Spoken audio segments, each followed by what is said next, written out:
కర్కాటక రాశి వారికి ఈ వారం ఎలా ఉంది? కర్కాటక రాశి వారికి 3 గ్రహాలు దివ్యంగా యోగిస్తున్నాయి తల్లి. ఏకాదశంలో గురువు, 9లో శుక్రుడు, తృతీయంలో కేతువు. గ్రహ బలంలో గత వారానికి ఇప్పటికి ఎటువంటి మార్పు లేదు. దైవానుగ్రహంతో కొన్ని కార్యక్రమాలని పూర్తి చేసే అదృష్టం కలుగుతుంది. కొన్ని ఇబ్బందుల నుంచి బయటపడతారు. ధనధాన్యాది శుభయోగ ఫలితాలు ఆర్థిక పరంగా కలిసి వస్తాయి. స్థితిగతులు మెరుగుపరుచుకునే అవకాశం ఉన్నది. అందుకు అవసరమైన సరైన నిర్ణయాలు తీసుకోవడం ద్వారా పెట్టుబడుల్లో కూడా మేలు జరుగుతుంది. కేవలం ఆలోచనలకే పరిమితం కాకుండా సాధనకు అవసరమైన కార్యాచరణని ప్రయత్నపూర్వకంగా నిర్ణయించాలి.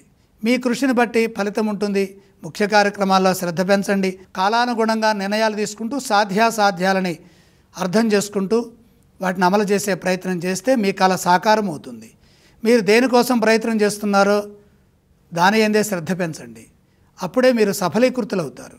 చేసే పనిలో నిబద్ధత ఉండాలి, స్పష్టత ఉండాలి, స్వచ్ఛత ఉండాలి. మీరు ఆశించింది మీకు దక్కుతుంది. ఆధ్యాత్మికంగా పుణ్యాన్ని సంపాదించుకునే అవకాశం ఉంటుంది.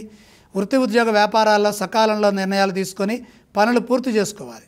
పనులు వాయిదా వేస్తే శ్రమ పెరుగుతుంది.